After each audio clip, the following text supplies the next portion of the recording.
We were halfway to the restaurant, a place she picked, saying it was quiet and elegant, not our usual spot.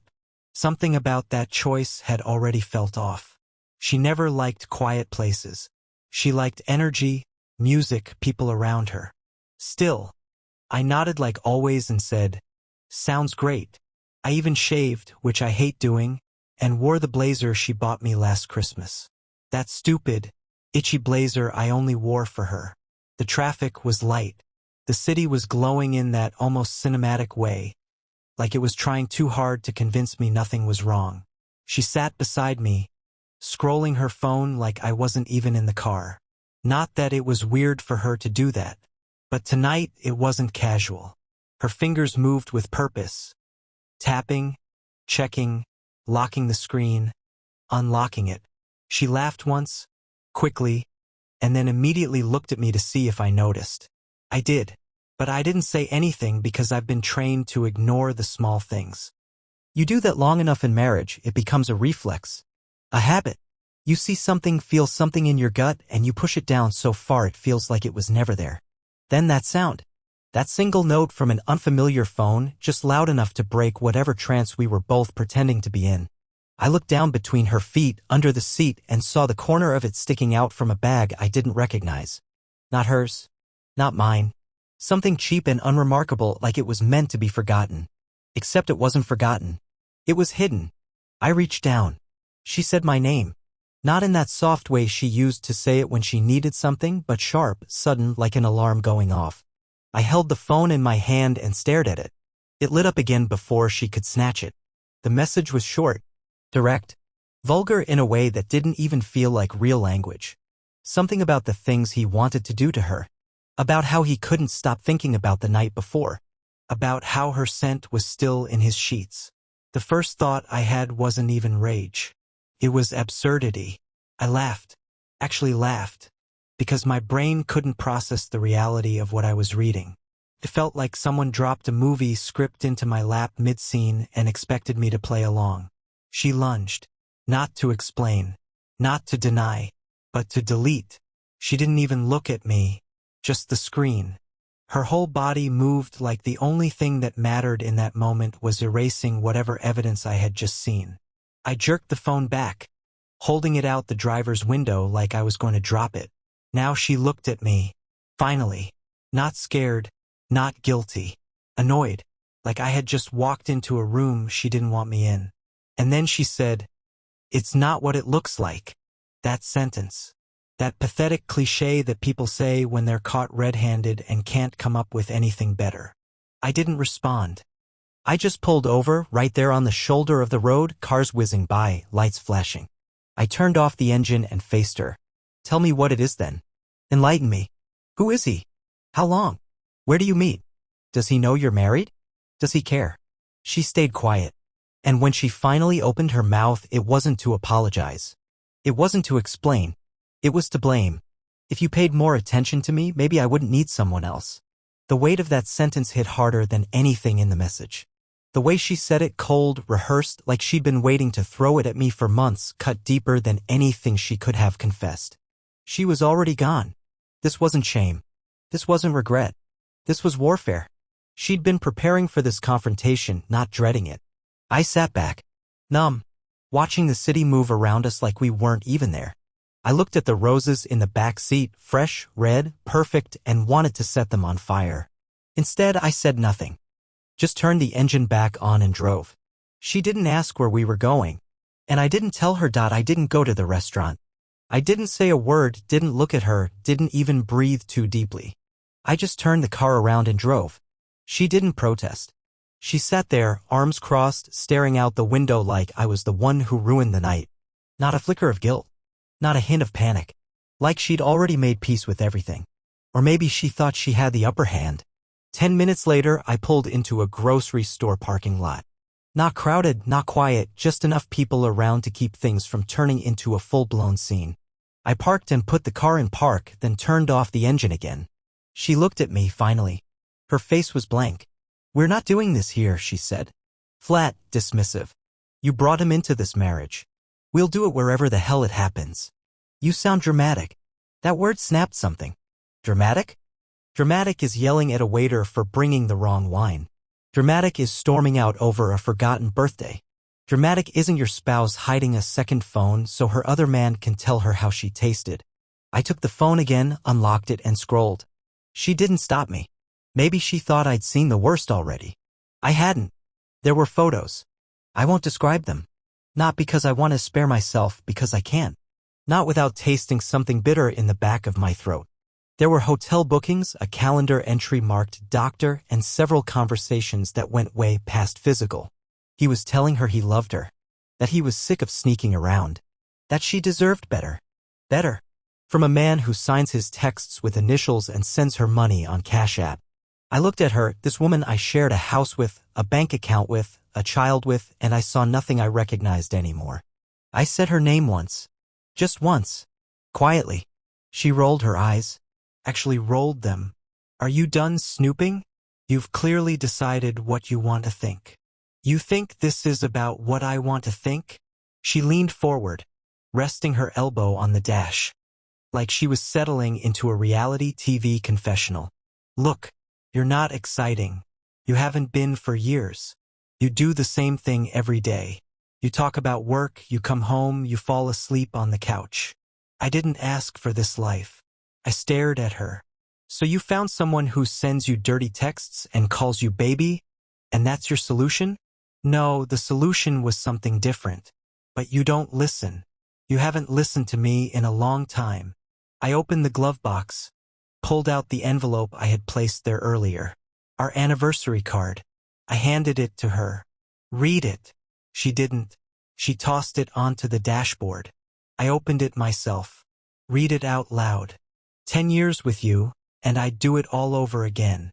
I love the life we've built, even with the cracks. I'm still here, still choosing you.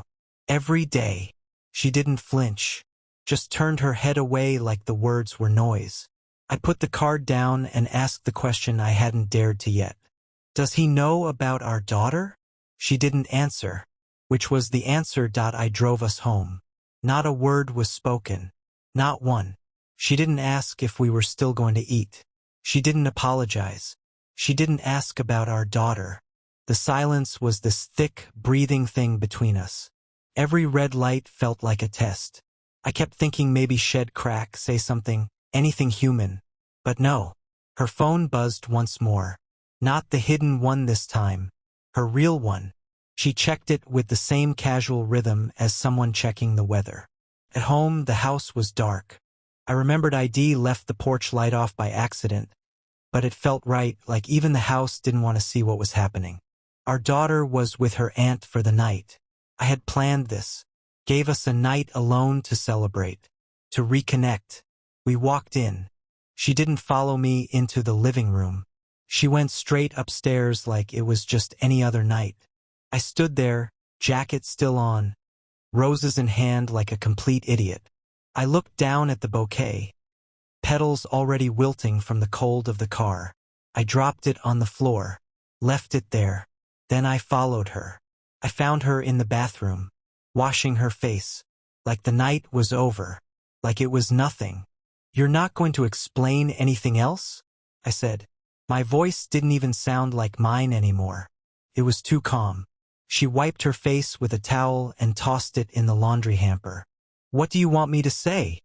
She asked. The truth. All of it. She turned to face me, arms crossed over her chest like a defense mechanism. Fine. You want it? We've been meeting for 6 months. At his place. Sometimes mine when you're away. Once in your car. And yes, he knows I'm married. He says that's what makes it fun. And yes, he's met our daughter. Once. She thought he was a friend from work. You were at a conference. Every word was another brick thrown at my chest. The coldness in her delivery wasn't just heartless. It was tactical. Like she wanted to hurt me now. Like this wasn't just an affair. It was a power move. You brought him into this house? I asked. I didn't bring him in. We sat in the backyard. She offered him lemonade. You leave that girl to strangers at playgrounds all the time. Don't start pretending to be father of the year now. I stepped back. Not because I was afraid, but because if I stayed one step closer, I might scream loud enough to scare the neighbors. "You're disgusting," I whispered. That's all I could get out. "You didn't just betray me. You let some random man sit in the same chair I built by hand for our daughter's 3rd birthday." She shrugged. "I'm tired of pretending. You should be too." And that's when I knew. This wasn't a mistake. It wasn't a fling. She wanted this chaos. She wanted to see how far she could go before I'd actually do something. Push me to the cliff and dare me to jump. But I didn't jump. I grabbed her second phone from my pocket, the burner. I had slipped it in when she wasn't looking. She hadn't even noticed it was missing. I held it up. "You know what's funny?" I said. "He's married too. And I know where he lives now." She blinked. Finally. A flicker of fear, she didn't say anything at first. Just stared at the burner phone like it was a snake in my hand. The room felt like it shrank around us. No more hiding, no more dodging. Just two people standing in the middle of a bomb crater they made together. "I found his name," I said. "He was sloppy. You saved his contact under initials, but the payment history told me everything. Full name. Address. His wife's Facebook. They have 2 kids." She didn't blink. Didn't breathe. But I saw it, the shift. The crack. For the first time since the text message in the car, she looked uncertain. "You wouldn't," she said. I smiled. Not because I wanted to, but because I had nothing else left. "You think I won't knock on his door tomorrow with this phone in my hand? Show his wife the photos, the texts, the messages where you tell each other you wish your spouses would die in their sleep?" I kept the screenshots. That did it. Her eyes went wide, not sad, not sorry. Just scared. "I was never going to tell him to break up with her," she said quickly. "It's just talk." "I didn't mean that." "You didn't mean a lot of things. Doesn't stop them from being real." She stepped forward, suddenly softening her voice like flipping a switch. I'd seen her do it with coworkers, with strangers when she wanted something. This was no different. "I'm sorry," she said, voice low. "I didn't think it would go this far. I didn't think you'd find out. It's been a mess for a while, hasn't it? We stopped trying. He made me feel alive again." I almost laughed. "You needed to feel alive so badly you risked your entire life? Your family? Our daughter? I didn't plan it like this." "No. You planned it exactly like this. You bought a second phone. You arranged to meet while I was working. You brought him to her house. This wasn't a stumble. It was a sprint." She dropped her eyes, but only for a second. "So what now? You gonna tell his wife? You think ruining their lives makes you the good guy here?" There it was again. That twist. That manipulative spin to try and flip guilt like a coin. "No," I said slowly. "I'm not doing it because I want to be the good guy. I'm doing it because he deserves to know the truth. And because I want out." She flinched. "What do you mean?" "I'm done," I said. "Lawyer's appointment is Monday. I'll move out for now. But she's staying with me. I'm not leaving my daughter with someone who lies for sport." "You can't do that." "I can. And I will." Suddenly, all her arrogance drained out. She followed me down the stairs, saying my name in that old familiar way like she was trying to pull something back. But I wasn't the same man anymore. I didn't answer. I went to the garage, grabbed an old duffel bag, packed what I needed.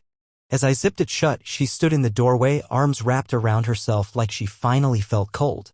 "Is this really it?" she whispered. I looked at her one last time. And for the first time, I saw her not as my wife, not even as a person who wronged me, but as a stranger.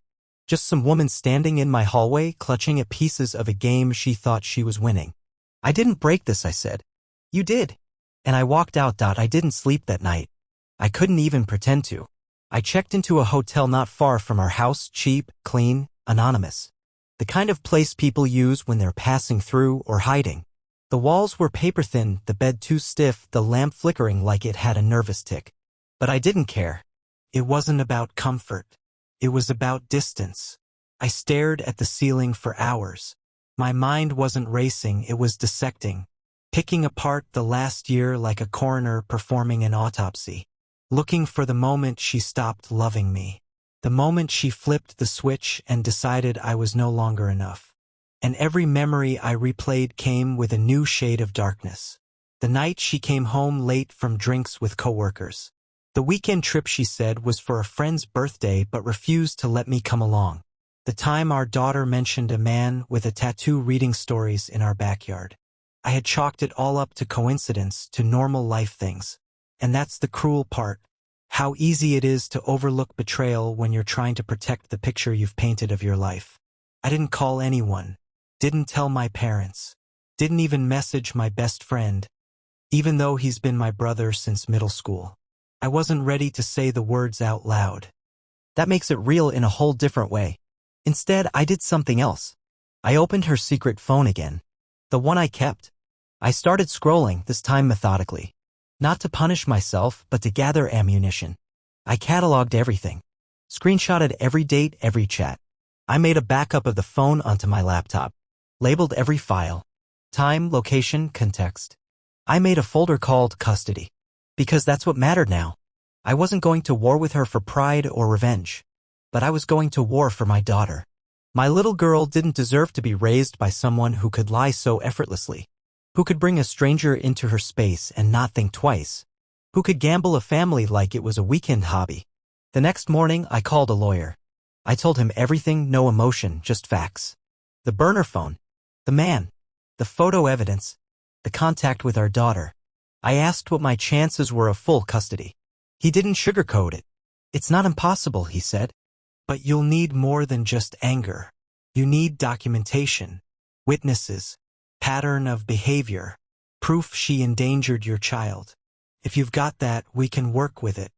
I'm building it, I said, and I meant it. Later that day, I drove back to the house. She wasn't expecting me. I let myself in with my key. Still mine, for now.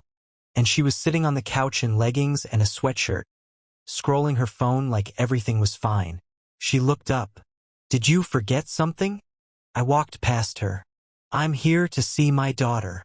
She's at school. You know that. I'll wait. She stood up. What are you doing, really? I turned to her, making sure she knows who her father is. You're going to poison her against me? I laughed short, dry, bitter. You already did that part yourself. She crossed her arms. So what? You want to play single dad? Get some sympathy votes. No, I said, locking eyes with her. I want my daughter to live in a house where love isn't a lie. Where people don't keep burner phones in gym bags. Where the man she calls dad isn't sleeping on hotel floors because her mother decided she was bored. For a second, just a second, something behind her eyes flickered. But it was gone before it meant anything. Your anger won't get you custody, she said, cold again. You're right, I replied. But your mistakes will. She didn't have a comeback for that. I stayed in that house until our daughter came home. The moment she ran into my arms and said, Daddy, where were you, almost broke me. But I smiled. I held her. I told her, I missed you, baby girl. And I'm not going anywhere. She tried to play nice after that. I could feel the shift the moment I came back to see our daughter again the next day. She greeted me at the door with forced warmth, wearing makeup she hadn't touched in weeks, her hair suddenly done like she thought she was hosting brunch. She even offered me coffee. Coffee. As if the last few days hadn't happened. As if we were just a couple going through a rough patch instead of two people standing on opposite sides of a war zone. I've been thinking, she said casually as she handed me the mug. Maybe we rushed things the other night. I said a lot of things I didn't mean. I sipped. Didn't answer. She went on like she was reading from a script. Maybe we both made mistakes.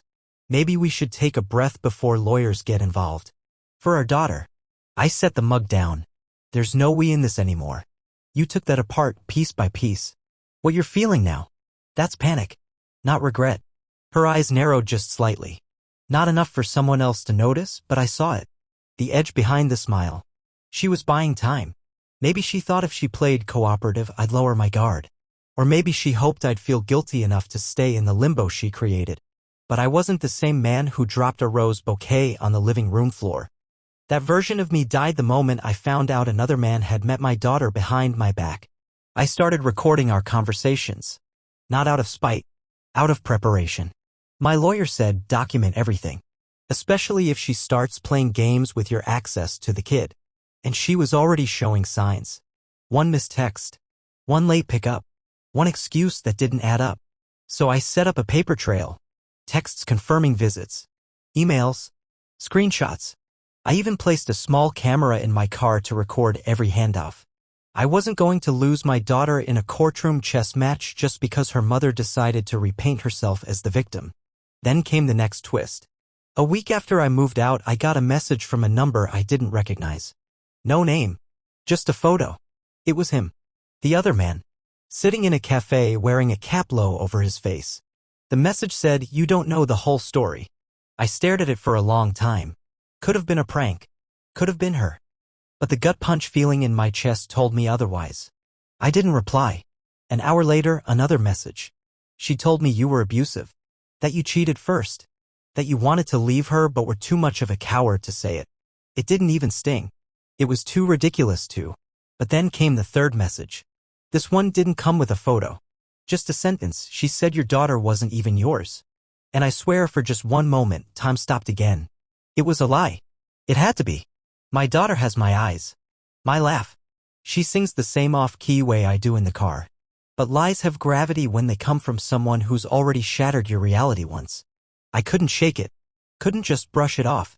I stared at that message until my fingers went numb. And that night, I ordered a paternity test kit online. Not because I didn't believe in my daughter, but because I couldn't believe anything else anymore. The test arrived in a plain white envelope, no markings, no drama. Just another silent package dropped into the world like it wasn't about to turn someone's life inside out. I waited until I was alone. Hotel room. Door locked. Curtains drawn. The kind of quiet that makes your thoughts echo. I opened it carefully. Read the instructions 3 times. My hands weren't steady, but they were deliberate. I took my sample, sealed it, labeled everything like I was in a crime lab. I felt detached, like I was watching myself from a few feet away. Like the man holding that swab wasn't me, but someone else with a daughter whose laugh I knew by heart. The next day, I picked her up from school. She ran to me, as always, arms wide, backpack bouncing.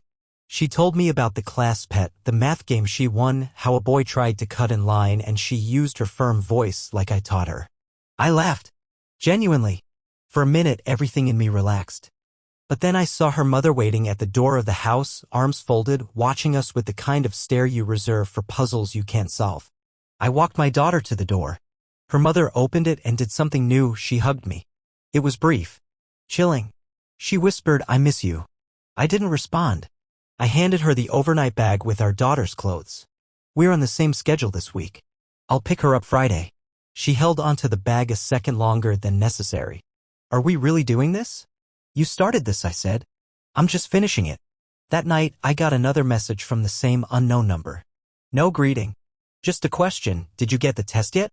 I didn't answer. But my blood ran cold. That meant he knew. Which meant she had told him. Probably in one of those late-night whispers they thought no one would ever overhear. Pillow talk dipped in poison. I forwarded the number to my lawyer. 2 days later, the results came in. I stood in the bathroom under that blinding hotel light, envelope in hand. My heartbeat was in my ears. I tore it open. Probability of paternity, 99.999%. I exhaled. Hard.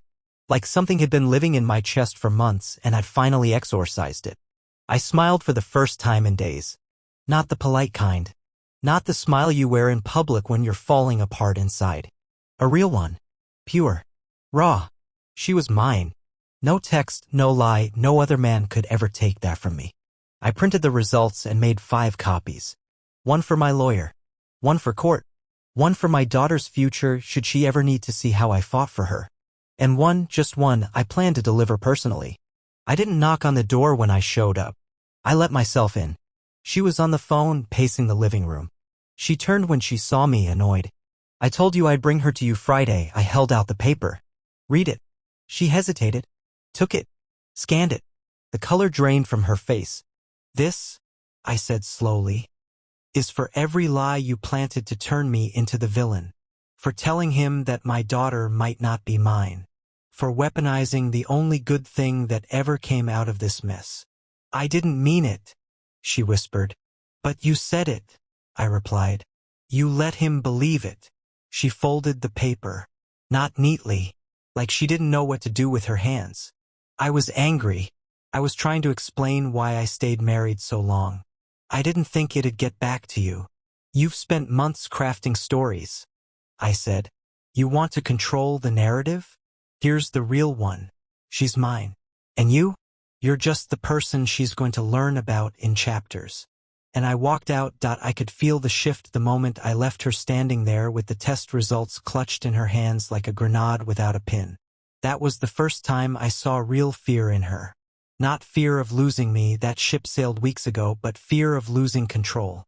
Her stories were slipping. Her narrative was cracking.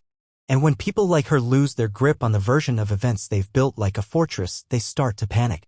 She didn't text me that night. Not the next day either. But by the third, I got a long email. Not a message, not a voice note. An email. Structured. Measured.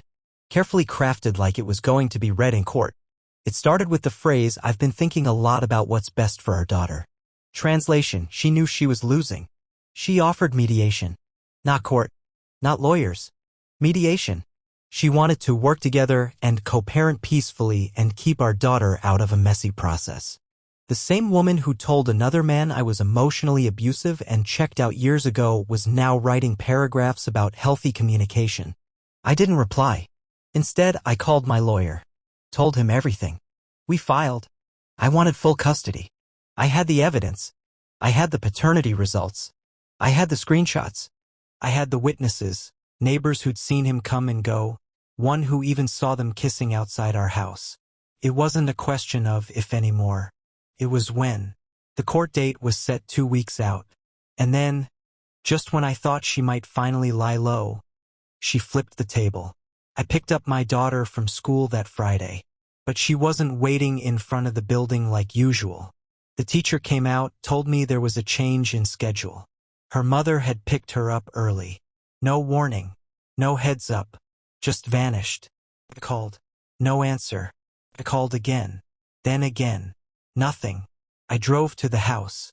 The car wasn't there. Lights off. Blinds shut. I stood on the porch for 10 minutes trying to decide if I was overreacting. I wasn't. That night I got a text. From her. Just one sentence. "You pushed me into this." I froze. My lawyer had warned me about tactics. Desperation makes people unpredictable. Taking the child without notice? That was a line crossed. A dangerous one. I called the police. I reported the situation. Gave them the details. Filed the paperwork. It wasn't a full-blown kidnapping yet, but it was a direct violation of the temporary agreement. They flagged it. 2 days passed. No word. Then finally, Sunday night, another message. This time with a location pin. She was at her parents' place 4 hours away. I didn't drive out there. I called my lawyer. We expedited the emergency hearing. The next morning, I walked into that courtroom with fire in my veins. And when the judge looked at her and asked why she had taken our daughter without notice, her answer nearly made my jaw hit the floor. She told me she didn't want to go with him, she said. She's scared of him. Every head in the room turned. The judge asked for clarification. Her lawyer nodded like this was part of the plan. And then she pulled out a printed text conversation. Completely fabricated. A conversation between me and someone else where I supposedly threatened her. Ugly, violent words. Fake. I felt my blood boil. I opened my mouth, but my lawyer squeezed my arm under the table. "Let me," he whispered. He stood. Calm, composed, lethal. "We can prove that message wasn't sent from my client's phone. We have geolocation data. We also have recordings of multiple handoffs where their daughter is clearly happy, relaxed, and affectionate with him, including video from just last week." The judge looked at her. She shifted in her seat.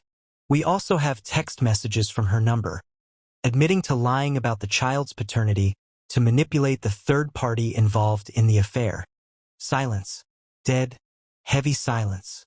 The judge nodded, then said the words I had been waiting for since the night of our anniversary. Temporary full custody awarded to the father, pending final ruling. I didn't look at her when it was over. I just walked out, went straight to the school the next day, and waited. And when my daughter ran into my arms again, she didn't know how much had just changed.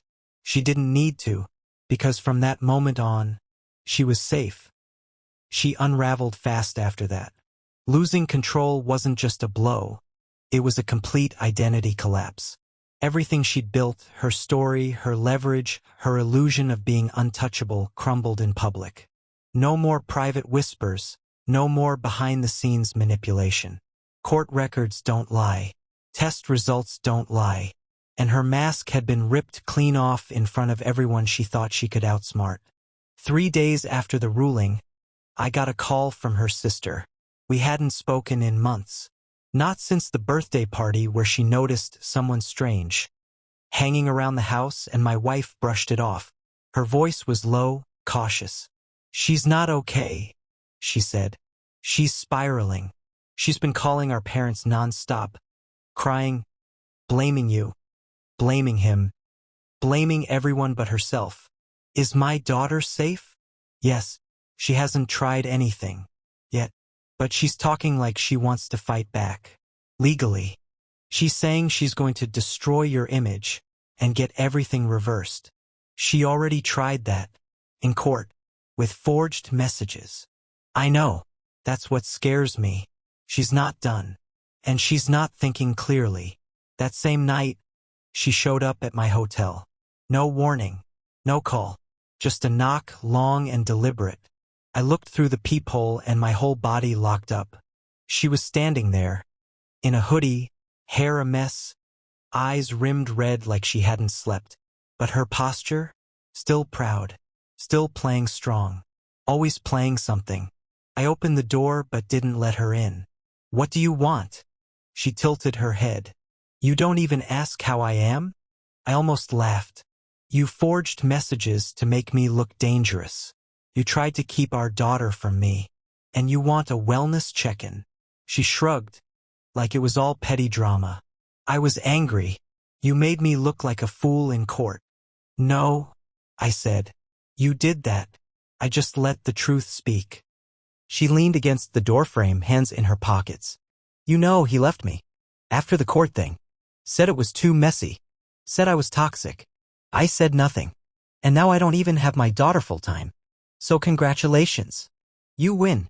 "This wasn't a competition," I said coldly. "It was a rescue." Her eyes flickered. "So what, you think you're the hero now? You think you're going to ride off with her and rebuild some perfect life without me?" "No," I said. "There's no perfect life. Just one where I don't have to wonder what else you're hiding." Then she reached into her bag. I tensed. But she didn't pull out anything dangerous. "Just an envelope." "I wrote her a letter," she said. "You don't have to give it to her. But I hope you do." I took it. Slowly. Sealed. No name on the front. Just her handwriting, shaky, unsure. "I'm not here to fix anything," she said quietly. "I just needed you to know I didn't plan for it to end like this." "You planned everything else," I replied. "Down to the lies you told that man. The way you used our daughter. The stories you spun to stay the victim. You don't get to rewrite the ending now." She looked away. Bit her lip like she wanted to cry but wouldn't let herself.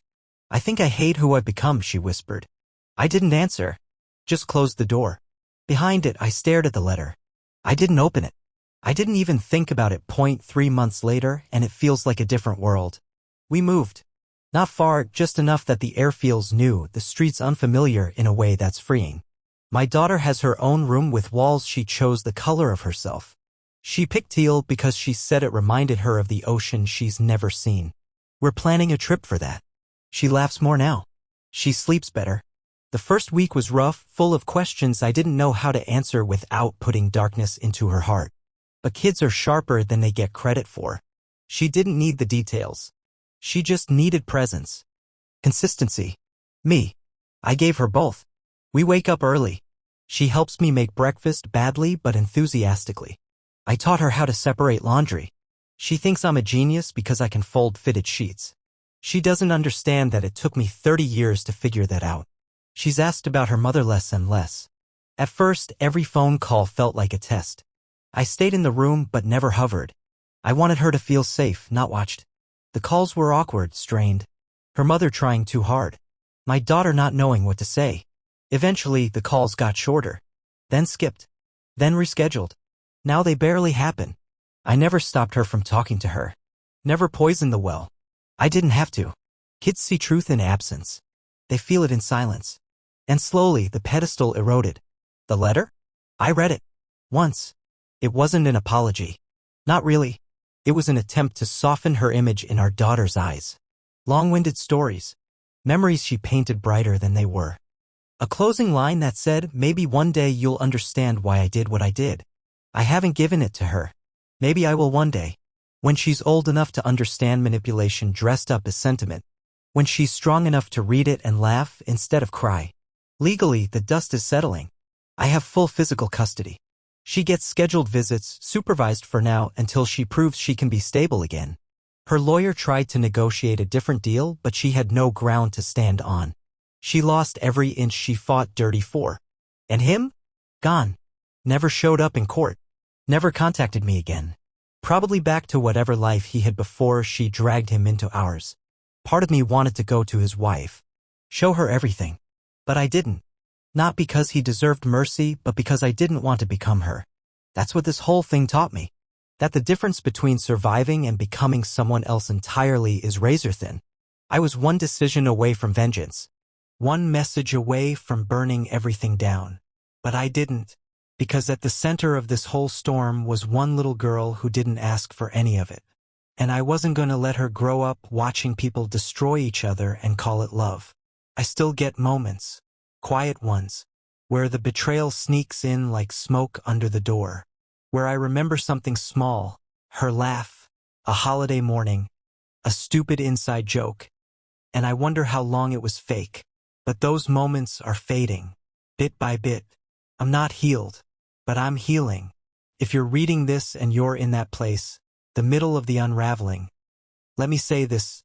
Don't chase closure from someone who thrives on confusion. Don't beg truth from a mouth built on lies. And don't think staying for the kid means anything if your kid is learning that love looks like silence, distance, and manipulation. Walk. Protect your peace like it's the last thing keeping your heart intact. Because one day your child is going to look up at you and smile.